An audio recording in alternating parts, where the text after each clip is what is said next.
This pot of red sauce is legendary, and it makes many Hong Kong locals crave it.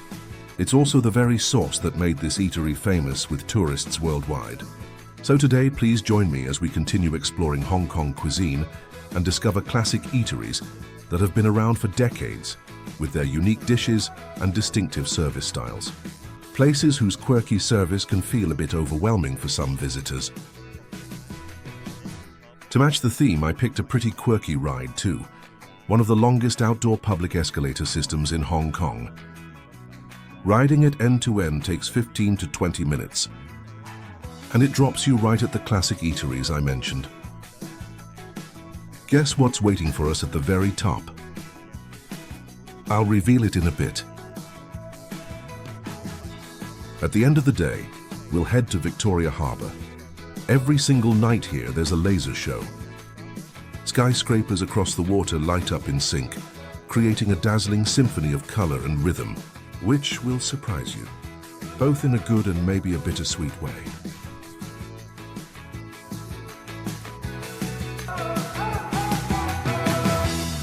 Hi, good morning everyone, I'm Khoai. Welcome to the ft.KhoaiLangThang channel. Today's hotel checkout day. Here's the place I stayed all week. For the first time in my travel life for the last few years, I'll have to do this. I've got to strip the pillowcases, quilt cover and bed sheet and bring them to the reception before they'll let me check out. Let me give you a quick room tour. The bathroom's on this side. There's a little changing area here. The bed is right here, and over there you can see the view from the window. This hotel only takes out trash every 3 or 4 days. So this is the amount of trash we have had for the last 3 days. And I've already bagged them for the housekeeping, so they can clean them more easily. A TV, a working desk, which is very important for me. These are the rules on the door. We have to bring these items down.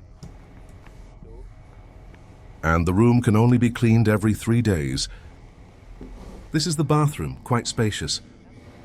A shower stall and a basin. All right, let's grab the quilt cover, pillowcases and sheet.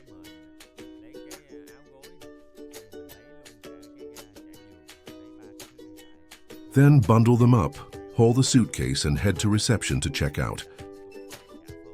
Just toss everything into the bin they've prepared and you're good. Oh, it's raining. Not too big. Hong Kong's seeing me off with a sad rain. I'm walking to the train station now, heading to Central District. We have to move quickly.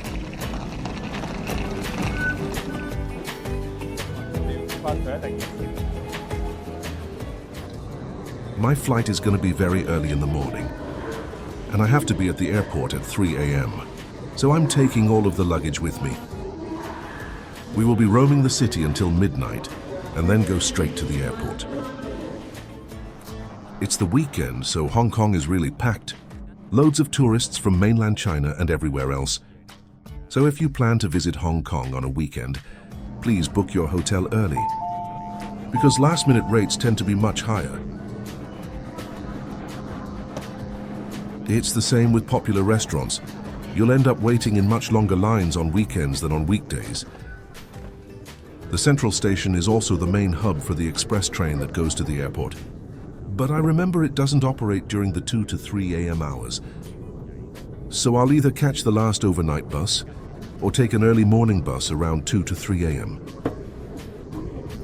I thought about leaving my luggage at my hotel, but the route isn't very convenient. And their storage service doesn't give you any claim tickets. They just toss the bags into a room and lock the door. So we can hardly prove our luggage is ours. That didn't feel safe to me, so I'm taking all my luggage to Central District to find a reliable storage locker. Let's go find a place to store our stuffs.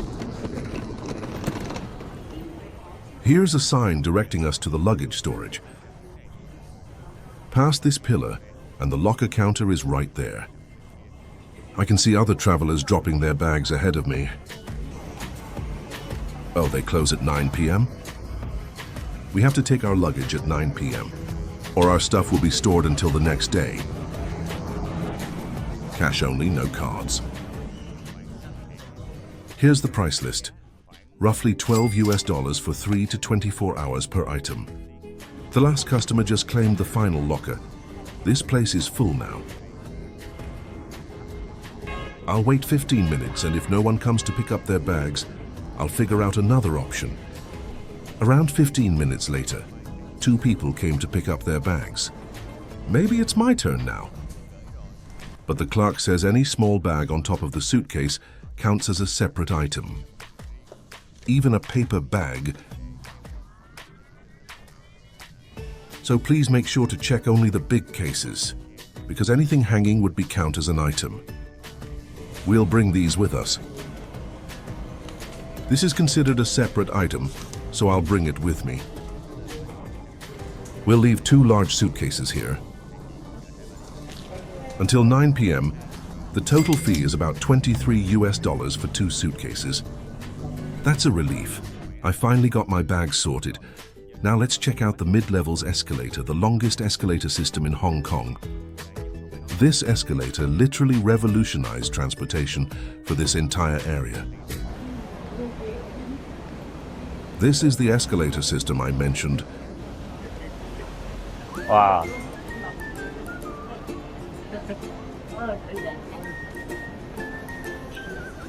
It's really long. As you can see, the escalator only goes in one direction right now. That's because starting at 10 a.m., the escalators are set to run uphill only, and from midnight until 10 a.m., it runs downhill so residents living up the hill can commute down to Central District for work. From above, you can see Hong Kong stretching from Victoria Harbour up into the Green Hills. So imagine living in an apartment halfway up the slope. You'd have to drive down winding roads which could take 30 minutes or more if there's a traffic jams, because you can't take a straight path down the mountain. It's just too steep. So with the escalator, you just hop on and glide to the waterfront in 5 to 10 minutes.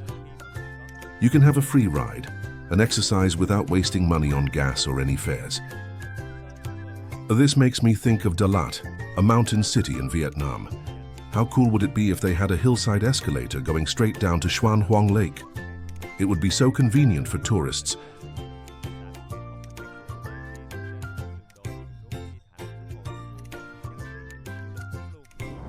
The system opened in 1993, 32 years ago. Thanks to this system, the locals can move easily, and the traffic jams can be reduced. Oh, and another great thing, it's all covered, so you don't have to worry about rain or sun. This makes it so much more nicer for people living here. It's made of 20 escalators and 3 long moving walkways. The system covers over 800 meters in distance and traverses an elevation of over 135 meters from bottom to top. If you're traveling to Hong Kong, please set aside a day to ride it. Both sides are lined with famous eateries and attractions. I think we should spend one whole day here. And this system links to tons of side streets and buildings.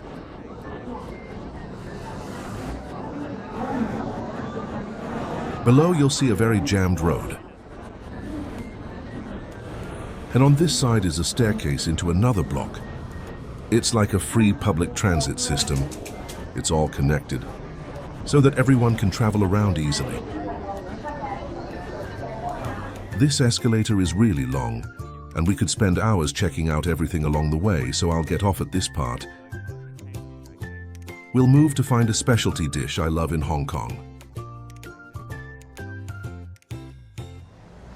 This is only the start of the escalator. We'll come back to it later. But right now I'm starving. Let's grab some breakfast. We're heading to a place that sells a red dish. It's red and the flavor is tangy. Can you guess what it is? The place closes around 3 or 3:30 p.m., so we have to hurry. It's just 300 to 400 meters from this escalator. There's a really long queue on my left-hand side. It's really long. Across the street, 2 girls are lining up at another stall. And further up, yet another line. Our target is this little outdoor shop right here. This little one, I'll hop in the queue.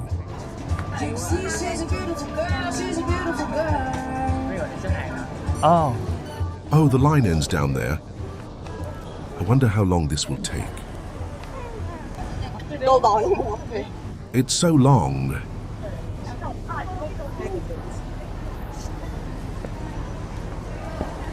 Saturday crowds are wild. All the famous spots are packed with tourists. Opposite of us is another small eatery with a queue too. It's also very famous.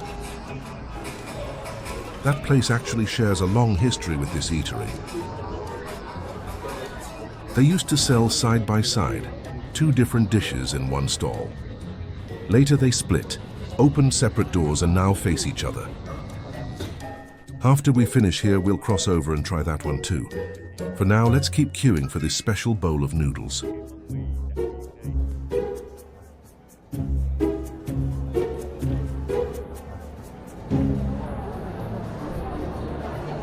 Finally, I made it to the front and I'm about to get a seat.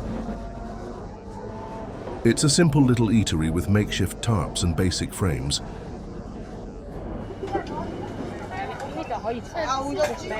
Almost our turn.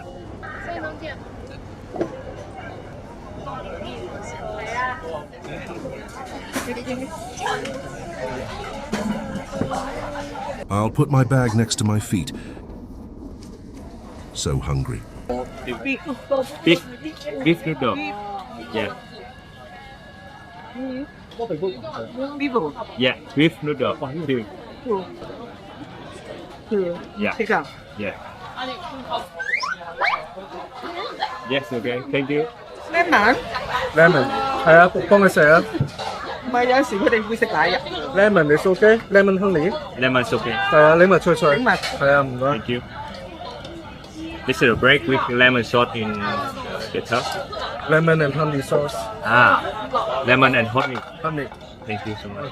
No worries. Wow. Crispy toast slathered with lemon honey sauce. I ordered that one too. Look around, this is the whole kitchen area. This is where that man grills toast and brews coffee. And this is the main kitchen, where the noodles are made.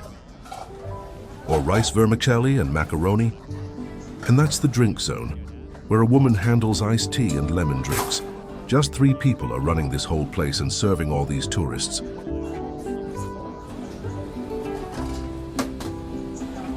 The pot bottom is so hot that it turned red. This is one of the last true street stalls left in Hong Kong. Some people say it opened in 1957, but others think the license is from 1959. Either way, the staff here have worked for over 30 years, and they treat this place like home. Every day they serve this one dish that everyone is familiar with. That is either instant noodles, macaroni, or rice vermicelli, which is bathed in a thick red broth. There's an auntie in the kitchen that is handling the main work, preparing all the main dishes for customers. She's doing it all by herself. Each bowl gets beef slices, maybe a fried egg or luncheon meat.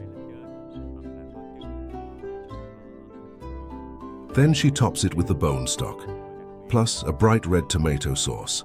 That's the secret recipe of this place. This sauce is made from half fresh tomatoes, half canned. Can you see how vibrant the color is? The tomato sauce is the flavor locals crave most, and it brings visitors back again and again.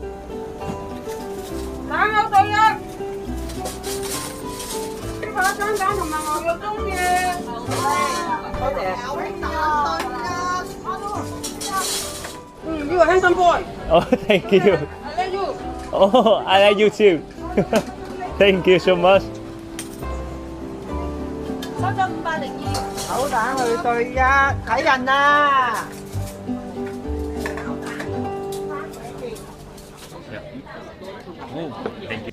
One basic bowl of noodles, instant noodles with tomato sauce and beef broth. There are 1, 2, 3, 4, 5 pieces. Hello. Thank you. A glass of lemon juice, Wow. a traditional lemonade, just ice, water and lemon. Let me try the first sip of broth. The broth is thick from the tomatoes. It has the special red color form the tomatoes as well. Wow. Slight sourness of tomato with beef flavor. It also has a sweet aftertaste. The beef is cut really thick. I'll try the biggest piece.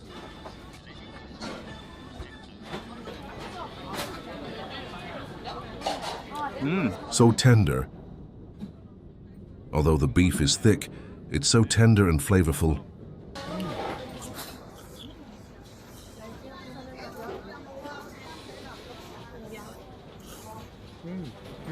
The beef is really tender. Not chewy at all.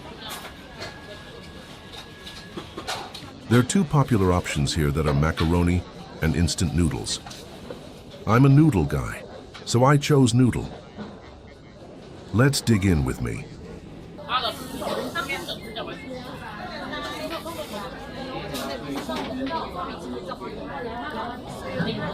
That tomato tang really wakes up your taste buds. Not greasy, not salty. It has a hint of saltiness, a touch of sourness, and that fresh tomato taste. The noodles are already a bit fatty, so the overall flavor is well balanced. At this part, my slurping was a bit messy since the noodles were longer than what I normally eat. I thought they'd be like regular noodles, but I had to slurp 3 to 4 times just to eat the full strand.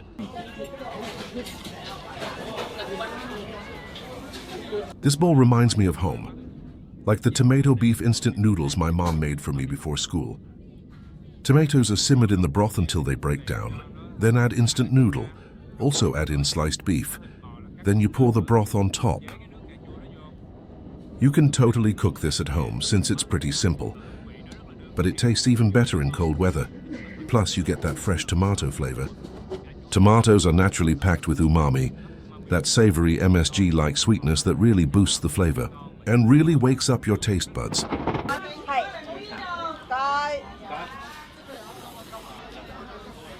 Not only broken tomatoes, but whole chunks are mixed inside. You can grab a piece of tomato with your noodles for extra tangy, because it'll lift the experience to another level. I'm having the last few bites.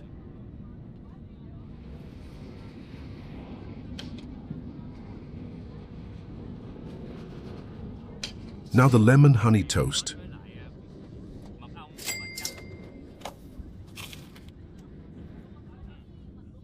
The toast is crispy and golden. The butter flavor is clear, while the lemon flavor is just slightly subtle. The sweetness of honey is the star here.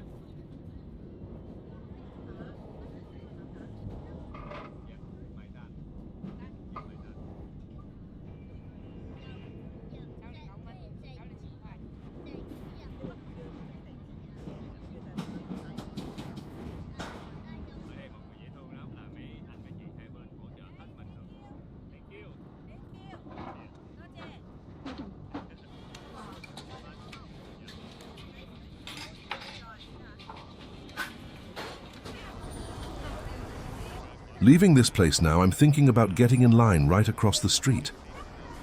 It's a very long queue too. This line is not as short as we thought, Sue. It goes all the way down the stairs. How can we wait this long? Ủa?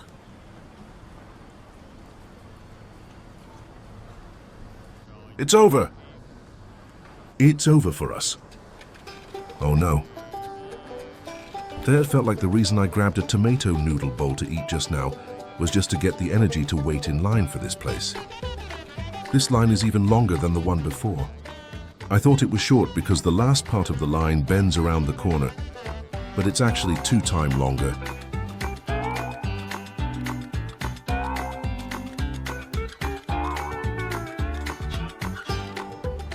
This place and this tomato noodle place were once located in one stall. They ended up splitting into 2 stores now facing each other. This place serves a totally different dish from the tomato noodles. Previously, we had tomato-based noodles or rice vermicelli. But here, the noodles are closer to Vietnamese pho.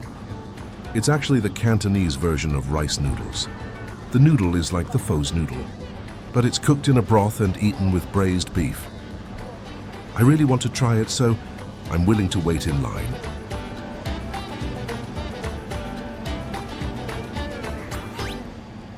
About 30 minutes later, I'm about to get inside. Get two. 唔好拍住，幾多位？兩位。 Two. OK。 Here are the house rules. No outside food or drinks, no baby strollers. And each customer must spend at least 70 Hong Kong dollars. Otherwise, they'll charge you 70 Hong Kong dollars by default. These are common rules for busy Hong Kong spots.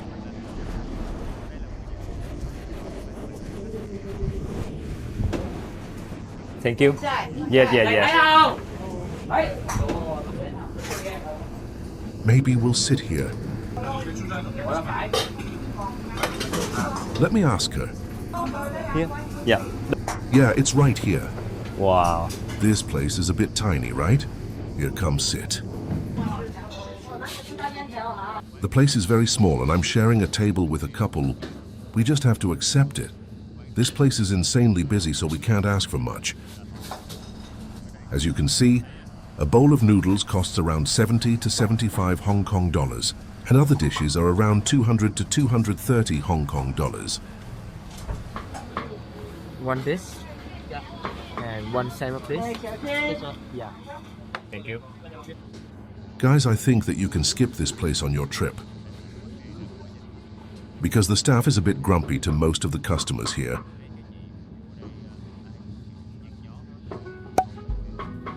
And 70 Hong Kong dollars for one bowl of noodles is quite over the average price here, nearly 12 US dollars. Now look at the mirror behind me. A staff is carrying 4 hot bowls of noodles.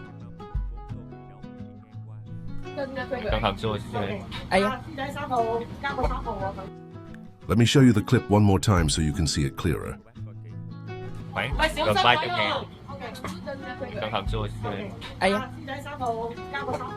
The broth was spilled on me. Really? Are you okay? The service here is so bad. The hot broth was spilled on Sue. There's barely any space for walking. The people walking by with the foods keep on bumping into Sue. The table here is right at the corner, and this is all of the space we can have. This is how I'm sitting. But the most surprising thing was that the staff didn't care about asking if Sue was okay after doing that to him. She bumped into Sue and spilled hot broth on him, but she didn't even care. But it wasn't our fault because our spot is too small, and they put us here right in the walking path. Anyway, here's the bowl. Looks like Vietnamese pho, right? Flat rice noodles. And it's just as thick as the Vietnamese pho. There are scallions, celery, and beef. Lots of beef, mostly briskets, and they're tenderized after cooking. The bowl is quite small and so is the spoon. Let me try some broth. Slightly salty and sweet with that aromatic celery flavor. This is the bone broth that's slightly sweet and savory. There's a bit of saltiness in there, but it's not too salty. This looks like pho noodles, but the broth is totally different. The flavor is more about celery. It doesn't have much flavor of cinnamon or star anise.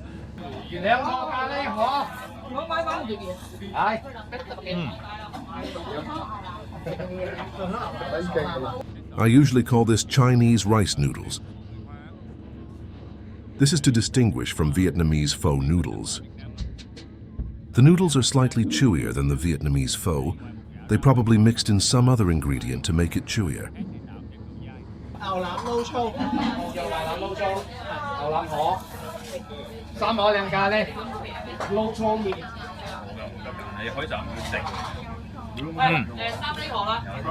The beef brisket is soft but still moist. not mushy or dry. It still has a meaty texture.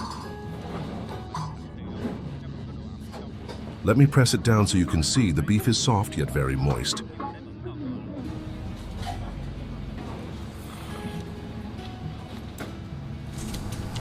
Sue ordered a bowl of braised beef noodles. As you can see, the sauce is red, so you know it's spicy.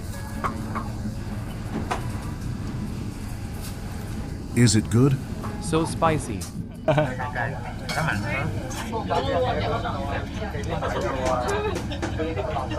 Poor Sue, he's sitting right on the walkway.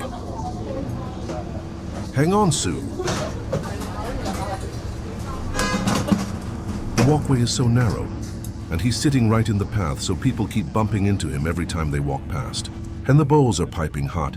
Too dangerous. I think part of the reason is that this place is too crowded, so they don't really have good hospitality toward their guests. Like this man, he even rearranged our tables before we finished eating. This is so rude. What if our bowls had spilled on us when he was pulling the table? Yeah, I got scared when he just randomly pulled the table. It wasn't because we were sitting there too long either. We ate really quickly. It only took me a few minutes to finish my bowl, and Sue took just a few minutes longer, so we finished our entire meal in about 10 minutes. You might want to think twice before coming here. For 70 Hong Kong dollars and this quality, you could find friendlier and probably tastier alternatives in Hong Kong. The service matches the attitude of the cashier. I think she is the owner. She takes payment in a very cold manner and barely communicates or looks at customers. We're not the first to experience this. Their reviews are packed with complaints about identical issues.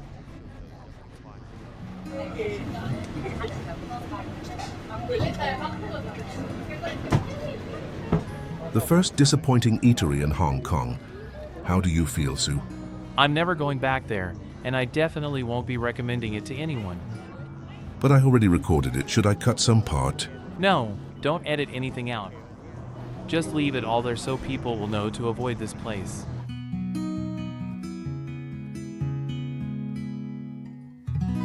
It's okay. We still have a full day ahead in Hong Kong with lots of fun stuff to do. Next up, we'll get on the escalator and see what's at the end of it. And of course, that's a secret I will reveal in the second half of the video. Later today, we'll have Hong Kong's famous silk stocking milk tea. What do you think? Will this place be packed during Hong Kong weekends or not? On the same day, I also had a chance to see the oldest sugarcane juicer at one of the oldest sugarcane stores in Hong Kong, eat a sugarcane cake, and top it off with a spectacular laser light show at Victoria Harbour. Trust me, there are amazing surprises coming, so stick around until the very end. The show will surprise you. The Hong Kong government claimed that the escalator system has greatly reduced traffic congestion between the mid-level residential areas and the financial district. And it's not just one straight route. Some branches split off, connecting to major streets and cultural or iconic spots around the city.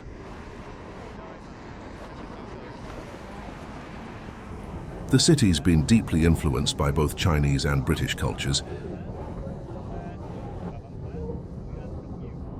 The eating style here features sweet buns, buttered toast, and cakes, all designed to pair with tea or coffee. Now let me take you to a place with tea and toast. This shop has been around for decades and is considered a heritage spot in Hong Kong. When you visit, you'll see them brewing tea through a cloth filter, similar to how we strain coffee with cloth in Vietnam. This escalator system is honestly brilliant for navigating mountainous terrain. Can you imagine if Dalat had something like this? People could get around without relying so heavily on buses, taxis, and motorbikes. That would help reduce traffic a lot. I'm imagining Dalat with these escalators. It would be such a blast. And with Dalat's gorgeous weather, imagine just strolling along those escalators while taking in the amazing views. All right, I'm turning in here and going up to another section. How are we going to get down later? We'll have to walk down. There are no other options. Wow, look at this. This is the view looking down the part we just walked.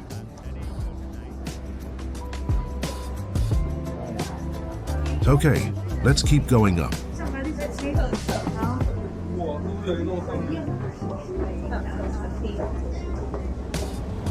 There's quite a line forming outside. I'll go see if that's where we need to be.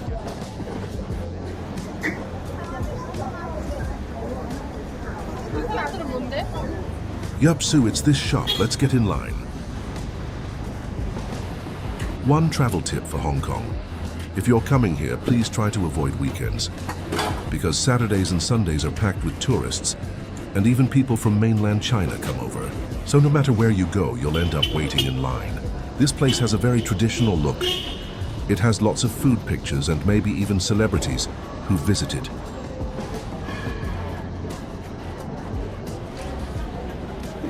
From here you can see the staff inside brewing the tea. Mấy cô chú ở trong đang làm trà của mình.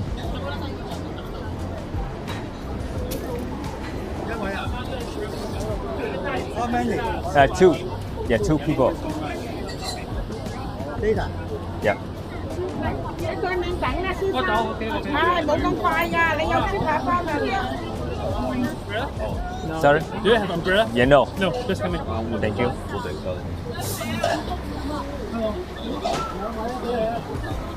Vào đâu? Hello? Dạ, hỏi xây hồ. Yeah, two.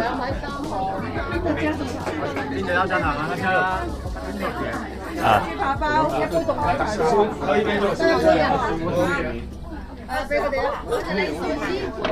Wow. At least this time we got our own table and don't have to share with strangers, so we won't bother other diners.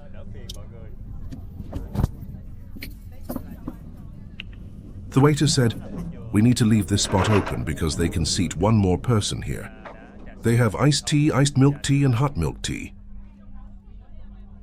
Red bean drink with ice and normal soft drinks.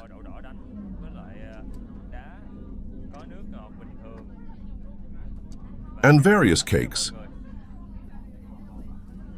If you sit here without ordering anything, they'll still charge you 40 Hong Kong dollars for the seat.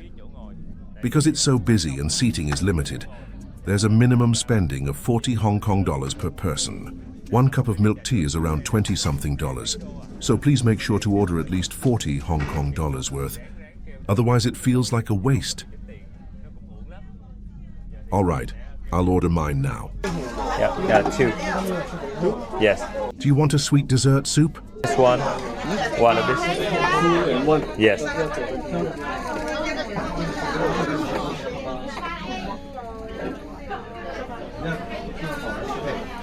Thank you. Thank you. Yeah. My total bill came out to 120 Hong Kong dollars. He gave me the bill right after I ordered. Now we just wait for the food. This is one of the oldest tea shops in Hong Kong. Hong Kong sock-style milk tea is world famous. And people say it originated from this very place. But I'm not sure if that's true. Only history can confirm who really made it first. This might just be word of mouth. This is Hong Kong-style red bean ice drink.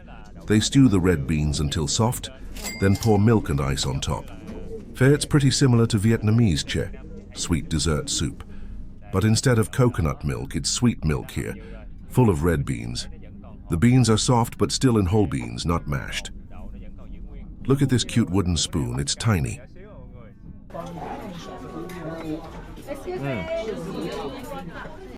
This reminds me of the old belief that eating red bean dessert on the Double Seventh Festival would help you find love.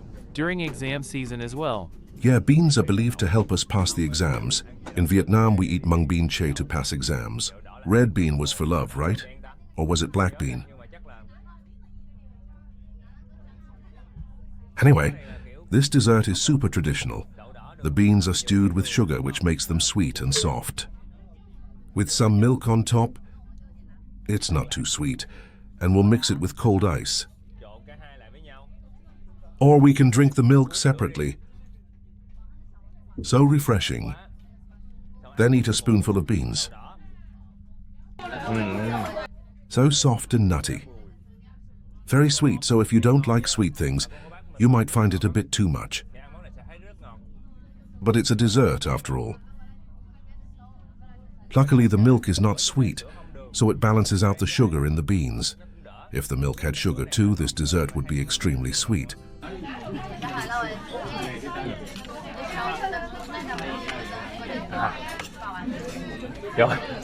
He cleaned up the menu on the table.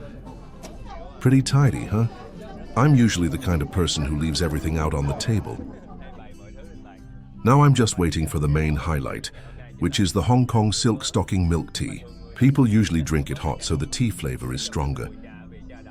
But I'm still young at heart, so I prefer something cold and I ordered iced milk tea.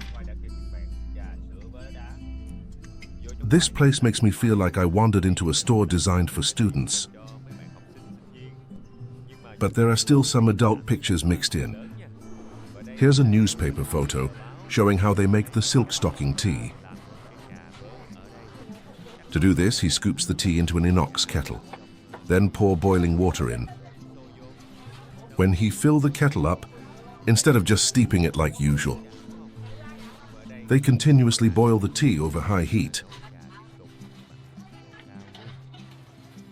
After adding boiling water inside, he places the kettle on the stove. This stove has a gas burner underneath, so the whole pot boils intensely. It's similar to how chai is made in India. The high temperature brings out stronger aroma in tea. The flavor is more astringent and richer. Of course, some people love it. Some might find it too bitter in the aftertaste. Their technique involves pouring the tea from a height several times in a row. This helps the tea interact with air more easily, promoting oxidation that reduces bitterness and adds more flavor. But still, this tea has a very signature astringent. This tea pouring method reminds me of how tea is brewed in other cultures too. Especially Indian chai, I'll show a video of that method here. They also pour tea from a height and boil the tea over high heat. This is also to expose the tea into air more and boost its flavor. This is just like how we froth coffee in Vietnam.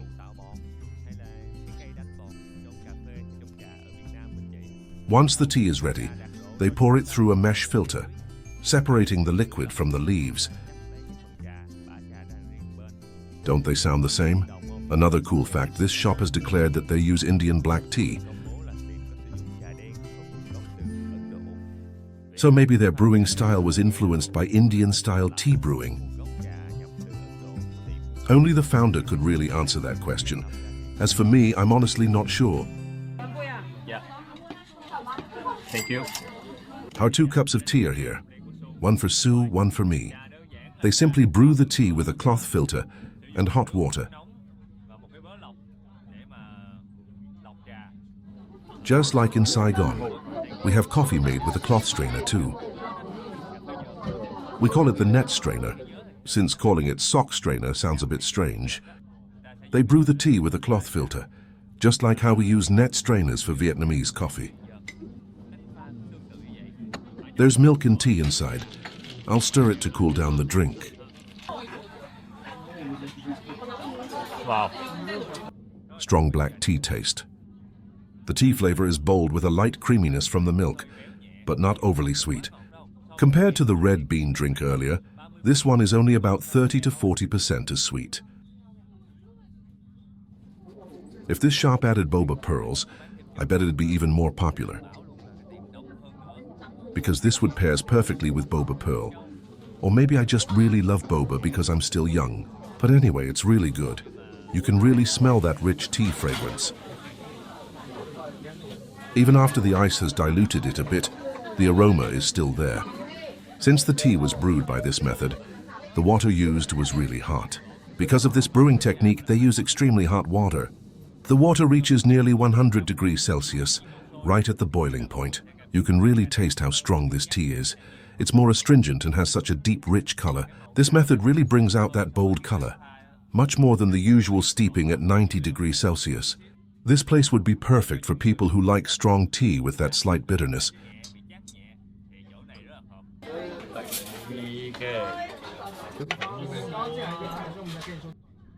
This place was founded in 1952, and to me the entire menu here feels like something made for students. There are instant noodles, burgers, buttered toast, milk tea, and red bean dessert. Okay, I'm gonna try the buttered toast now. It smells really good with a piece of butter on top. You can spread the butter on the surface, or just move it to the side if you don't want too much of it. It looks like a sandwich. It looks like a toast. This is actually a toast. There's filling inside too. Looks like custard filling.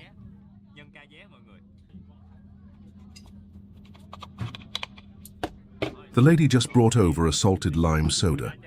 The salted lime is at the bottom. We just need to pour soda over it. But let me take a bite of this toast first.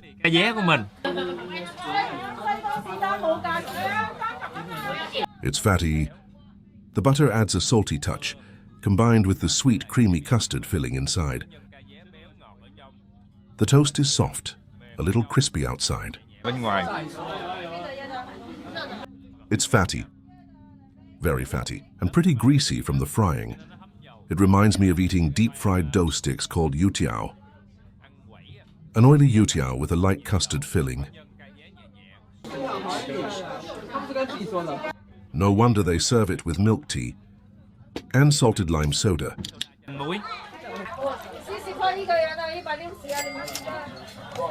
Let's stir it up. The salted lime is at the bottom.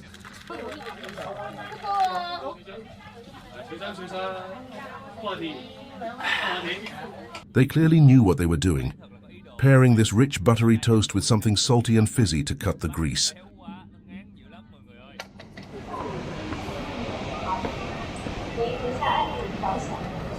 Wow. Like I shared earlier, this escalator runs downhill from 6 to 10 a.m. to take people from the mid-levels down to the financial district for work. After 10 a.m. it reverses direction. It will be going uphill until midnight.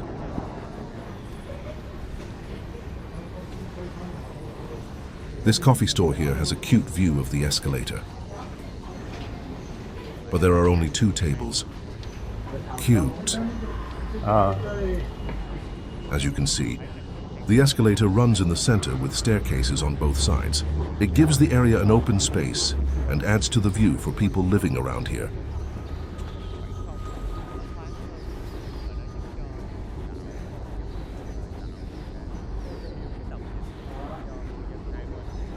You can sit, drink coffee, and watch people walking up and down the steps. It's kind of cool. That's why there are lots of little coffee stores and shops along the way. Oh, look at this adorable little alley. And just above, high-rise apartments are packed tightly together. Imagine if you lived here with a view overlooking the escalator. With this escalator view, then watch people commute back and forth slowly every day. That would be pretty sweet.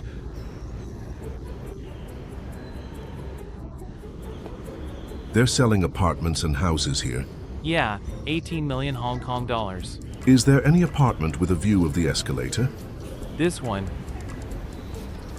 The rent is 1,500 Hong Kong dollars per month. No, it's the selling price, 18 million Hong Kong dollars. 1,800 Hong Kong dollar a month? How much is that? It's about 230 USD. You sure? Wouldn't it be like 2,000? No, since $100 can already give you 700 here. It's about 2.3 million US dollars for one unit here. It was 18 million Hong Kong dollars. That's wild. Anyway, I'm gonna keep going up. We're going all the way to the end.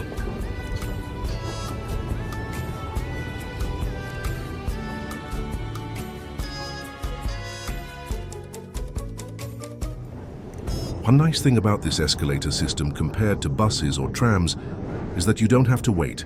Just hop on and keep moving. Plus you get to move your legs a little. Almost there. What will we see at the end of the escalator?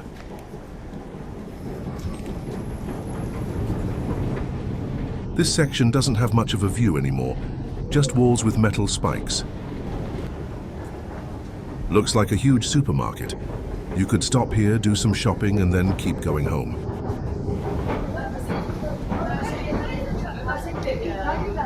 Ta-da! We've officially reached the final stretch. This is the end of the whole mid-level escalator system. It also connects to a bus stop. You can catch a bus from here to anywhere in Hong Kong. Oh, hi. Hello. Hello. Bye. These kids saw me filming. They probably thought they'd be on TV or something, so they ran over to high-five me. What should I eat now? A dessert? Another savory dish? Or just stop eating and go explore? Please leave me a comment down below. Or just think of a dish you'd like me to try, and I'll use my superpower to read your mind through the screen.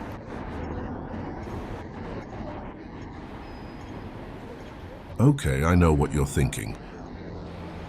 Thanks for the suggestion. Let's go. Now we'll have to walk all the way down. But let's move, it's exercise time. We're walking toward Victoria Harbour now. When the sun sets, they'll have a special light show with lasers projected from all these buildings.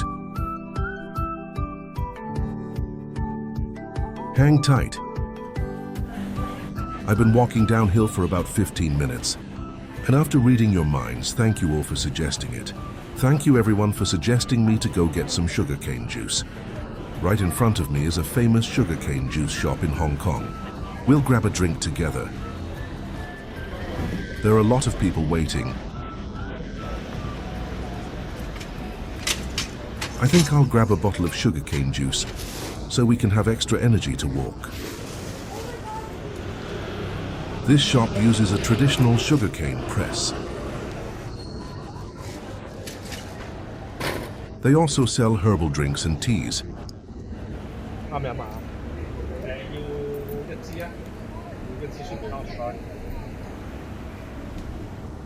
So, what do you want? They have chrysanthemum tea. Plum tea, a bit sour, and of course sugarcane juice. Việt Nam, Việt Nam. Việt Nam hả? Yeah, Việt Nam. Việt Nam, Việt Nam. Việt Nam. One sugar cane and one 5-flower tea. Thank you so much. You can see the drinks already prepared. She just pours them out to serve. Two six. Here, have a sip with me.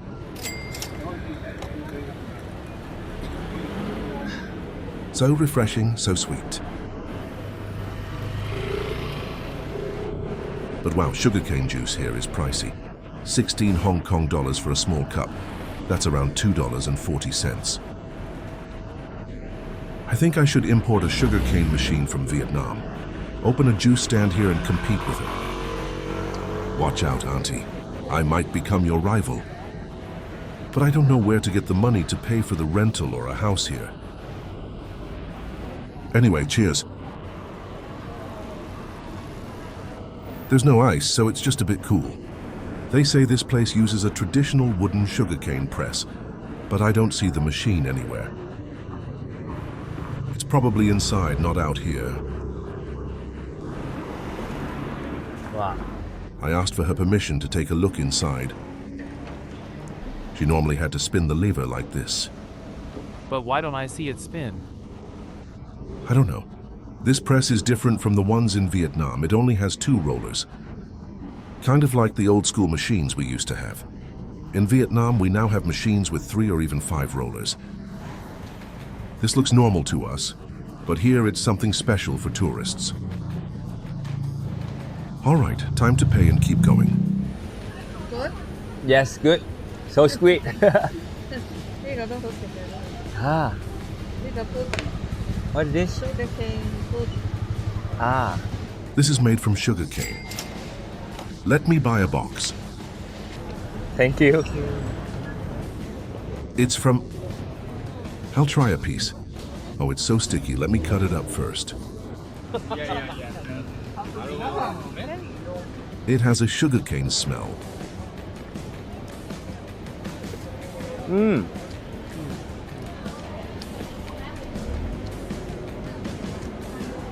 Soft and chewy like a type of Vietnamese rice cake, but with sugarcane flavor. And it also has jello flavor as well.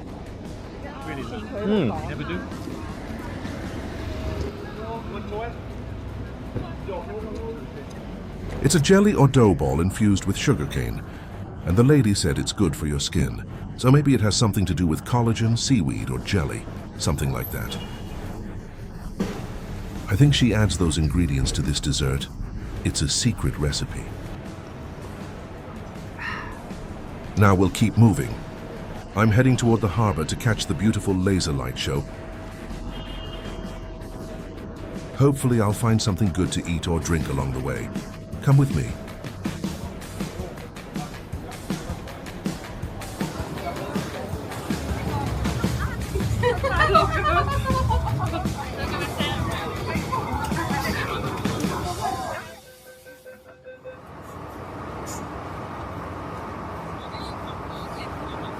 Does it look like I'm holding a baby?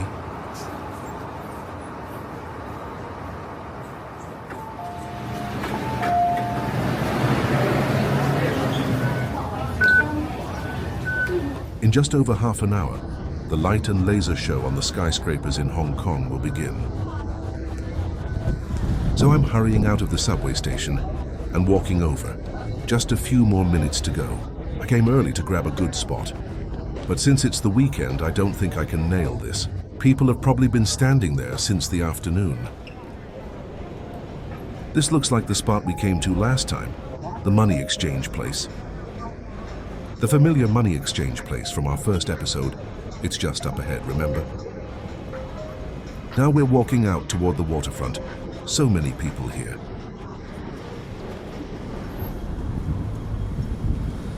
It's so crowded. The streets are full of buses. And there are still so many people walking because this show only happens at exactly 8 p.m. So I really need to be on time to find a great spot. If I arrive late, I won't get to see it. And I'm flying back to Vietnam tomorrow. So this feels like my last chance on this trip, which makes it extra special. We're heading toward Victoria Harbour in Hong Kong, and a beautiful light show is about to happen. Oh, there's an open spot here. Wow. So many people. It looks like a ferry terminal or something. There are tons of people here now, and all those buildings across the water are lit up in different colors. That one over there is the second tallest building in Hong Kong. All those bright, colorful buildings over there make up the financial district. It looks absolutely dazzling.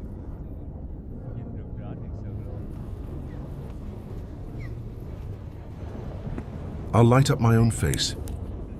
That's creepy. Let me use this camera instead. Only about 10 more minutes before this whole area lights up, and the lasers from those distant buildings will sync up to create a light show across Victoria Harbour. And it's free, no tickets needed. Every day at 8 p.m. you can come here and watch. On weekdays, if you come 15 minutes early, you'll still get a spot. But on weekends like today, you probably need to come 30 minutes early. Like me, I didn't get a great one. Just this okay-ish spot here. But no worries. I'll try to capture the most dazzling shots of Victoria Harbour to share with you all. I'm really looking forward to seeing the lights from those buildings over there. That's the second tallest building in Hong Kong over there. And here you can see some yachts. They usually set off right before 8 p.m. for people to watch the show from the water. But you have to book those weeks in advance. Weekend tickets are always sold out, and weekdays are easier to book.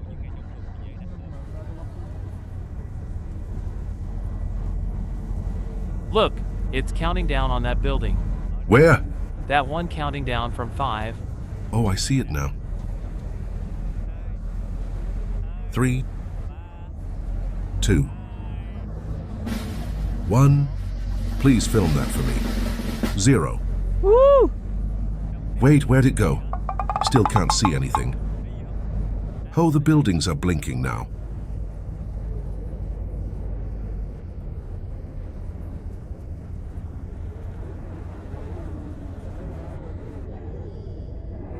The buildings are just flickering a bit.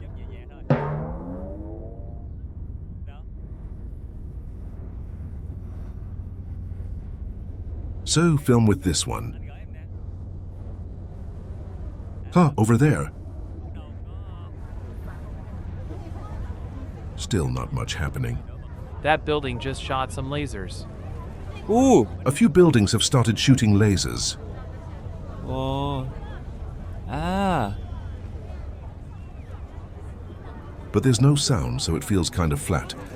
Let me add some music to make it more exciting.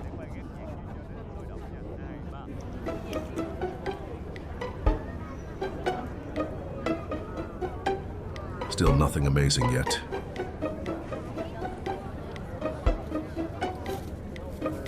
So, do you see anything special?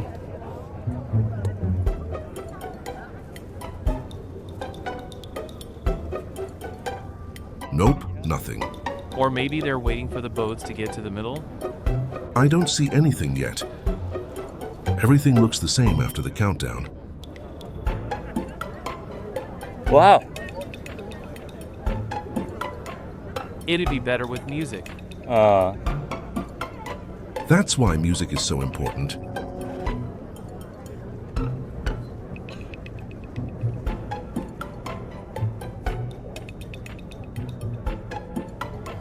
It looks like the buildings are starting to glow brighter than usual. Not sure though. It's not too wow, just average.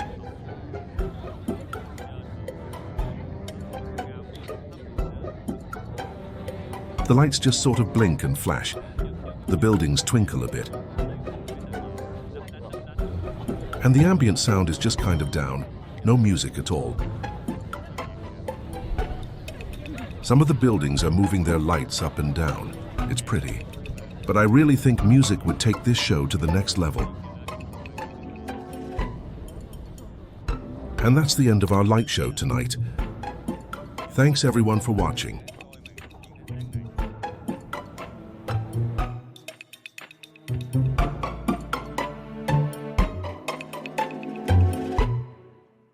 At 8:58 p.m. that night. Do you remember this morning when I dropped off my luggage? They said we had to pick it up before 9 p.m. sharp. If the clock ticks even 1 minute past 9:01, the system locks and we can't get our bags back until the next morning. Right now it's 3 minutes left until 9 p.m. So earlier, Sue had to run ahead to grab the luggage before the counter closed. So I'm standing here carrying all of the backpacks because he couldn't run fast with all that. So dropped everything and sprinted, just in time to grab the suitcase. So lucky. Just right in time. What time is it? 9 p.m.?